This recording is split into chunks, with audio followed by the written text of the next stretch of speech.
ঈদের ছুটি শেষ হলেও জমে ওঠেনি রাজধানীর বাজার। এখনও স্বাভাবিক হয়নি সয়াবিন তেলের সরবরাহ।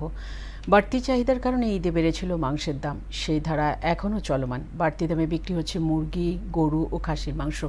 মাছের বাজারও চড়া, তবে সবজির চাহিদা এবং সরবরাহ কম থাকায় দাম কিছুটা কম।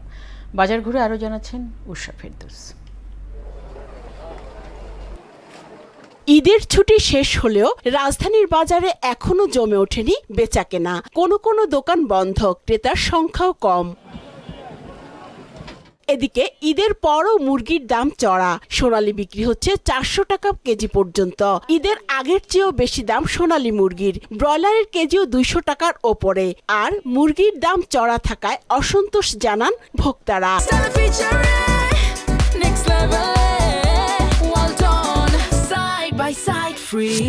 মুরগির দাম বাড়তি, কমে নেই। মুরগির বাজারটা আমার মনে হয় সিন্ডিকেট দ্বারা নিয়ন্ত্রিত। একটা বাজারে একটা দাম যেটা থাকে, অন্য বাজারেও সেটা তাদের কাছে ইনফরমেশনটা চলে যায়। তো সেক্ষেত্রে কেউই দাম ছাড়তে চায় না। সত্যিকার অর্থে আমরা এখন একেবারেই দেয়ালে পিঠ থেকে গেছি, বেঁচে আছি কোনো রকমের, সেই আর কি।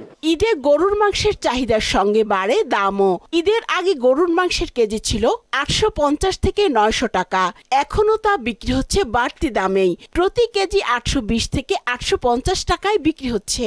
আর খাসির মাংস বিক্রি হচ্ছে 1300 টাকা কেজি দরে। ঈদের আগে খাসির মাংসের দাম ছিল 1200 টাকা। ঈদের পরও বিক্রি হচ্ছে চড়া দামেই।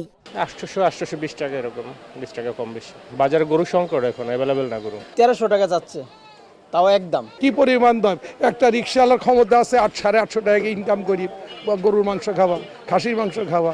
এখনো কাটেনি বোতলজাত সয়াবিন তেলের সংকট। জ্বালানি তেলের পাশাপাশি আলোচনায় ভোজ্য তেল। বাজার থেকে অনেকটাই উধাও সয়াবিন তেলের 5 লিটারের বোতল।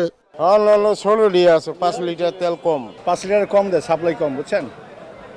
আর দিল একটু রেট আগের চেয়ে বাড়াই দিচ্ছে। মাছের দামও বাড়তির দিকে। প্রতি কেজি রুই 350 থেকে 400 টাকায় বিক্রি হচ্ছে।